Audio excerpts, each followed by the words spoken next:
semua, kembali lagi bersama saya Ika Aulia dalam segmen Dongeng Folklore, dongeng sebelum tidur untuk kita anak bangsa. Pada kesempatan kali ini, saya akan membawakan sebuah cerita ukiran sejarah yang hampir tak pernah terjamah dengan judul Candi Lor dan relasinya dengan asal-usul kota Nganjuk. Benang merah sejarah ini akan kita tarik dari sebuah kerajaan yang berdiri di Jawa Tengah pada abad ke-8 dengan nama Kerajaan Medang atau Kerajaan Mataram kuno. Dalam masa pemerintahannya, kerajaan ini dipimpin oleh dua wangsa besar, yaitu Wangsa Sanjaya dan Wangsa Sailendra. Pada pertengahan abad ke-9, Wangsa Sanjaya berhasil menguasai secara penuh pemerintahan dalam kerajaan Medang.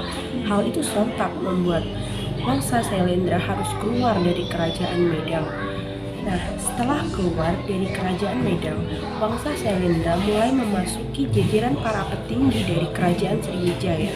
Kemudian, Wangsa Sailendra mulai bergabung dalam kerajaan Sriwijaya. Sejak saat itu, peta politik berubah menjadi sebuah perseteruan antara dua kerajaan besar. Pertama, Kerajaan Mataram kuno atau Kerajaan Medang dari tanah Jawa dan Kerajaan Sriwijaya yang berada di tanah Sumatera. Satu abad setelahnya, yaitu pada tahun 929, Kerajaan Medang berpindah ke Jawa Timur pada masa pemerintahan Raja Dyah Wawa. Berdasarkan prasasti Turian, Kerajaan Medang berpindah ke daerah Jombang yang berada di Jawa Timur dengan Pusindok sebagai rajanya. Tidak ada satupun keterangan yang menyebutkan apa yang terjadi di balik perpindahan tersebut. Oleh karena itu, para sejarawan pun menilai perpindahan Kerajaan Medang sebagai sebuah misteri. Untuk menjawab pertanyaan-pertanyaan yang muncul karena perpindahan Kerajaan Medang, muncullah beberapa teori yang salah satunya yang paling terkenal adalah teori dari seorang pakar geologi Belanda bernama Van Bemmelen. Teori itu kemudian disebut sebagai teori Bemmelen. Dalam teori Bemmelen, Bemmelen menyatakan bahwa perpindahan pusat Kerajaan Medang dari Jawa Tengah menuju Jawa Timur disebabkan oleh letusan Gunung Merapi. Teori Bemmelen merujuk pada keterangan dalam prasasti Pucangan yang menyebutkan bahwa telah ada sebuah paralaya dalam Kerajaan Medang. Paralaya itulah yang kemudian diartikan oleh teori Bemmelen atau Van Bemmelen sebagai sebuah letusan Gunung Merapi. Namun, teori Bemmelen harus tersingkirkan oleh adanya fakta-fakta baru yang datang bersama dengan majunya teknologi. Seorang epigrafi nasional menyatakan bahwa Bemmelen sudah salah menafsirkan prasasti Pucangan. Prasasti itu menjelaskan kehancuran Kerajaan Medang pada saat pemerintahan Raja Dharma Wangsa pada tahun 1016. Tentu, tahun 1016 itu terdengar sangat jauh dari masa pemerintahan Raja Dyah Wawa, yaitu pada tahun 1929.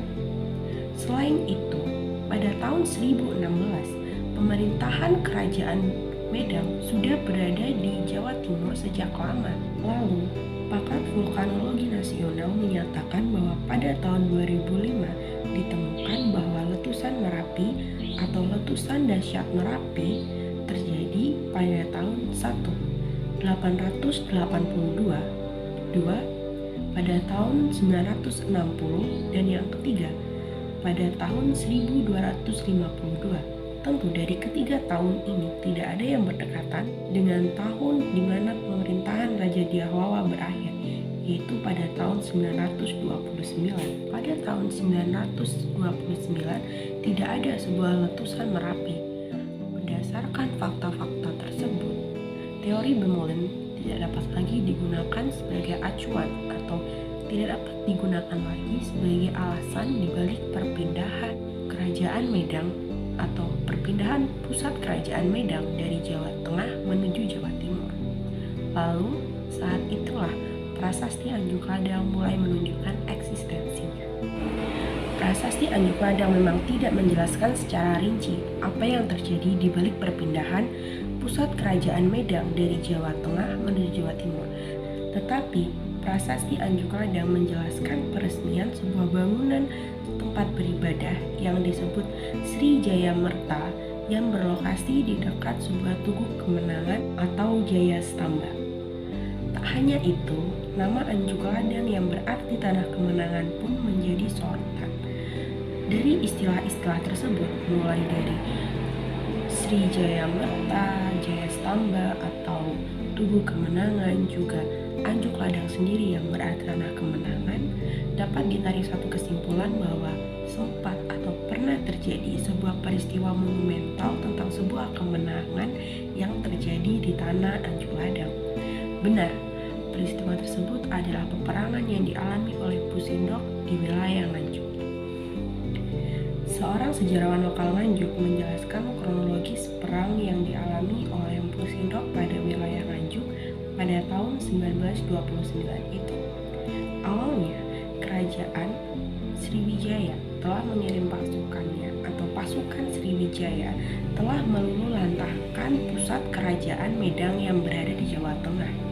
Kemudian, Empu Sindok selaku pemegang kekuasaan tertinggi pada saat itu membawa lari mahkota kerajaan sebagai simbol kedaulatan kerajaan Medang menuju ke daerah Jawa Timur. Lalu, Empu Sindok membangun sebuah benteng pertahanan di wilayah Loceret yang berada di daerah Nganjuk. Disitulah kemudian terjadi sebuah peperangan antara pasukan Sriwijaya dan pasukan Pusindok yang dibantu oleh warga masyarakat Nganjuk. Hasil dari peperangan itu adalah sebuah kemenangan yang berada di tangan Pusindok dan warga Nganjuk. Peristiwa kemenangan yang sangat monumental itu memiliki arti yang besar bagi Pusindok.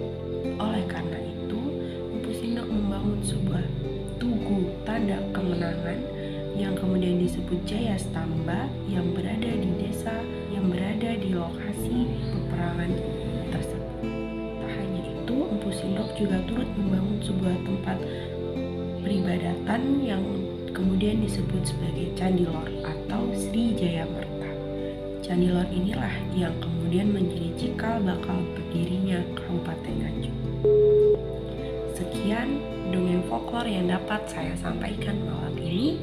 Jika kalian memiliki kisah-kisah seru lainnya, silakan tulis di kolom komentar dan kita akan membahasnya di dongeng folklore minggu depan.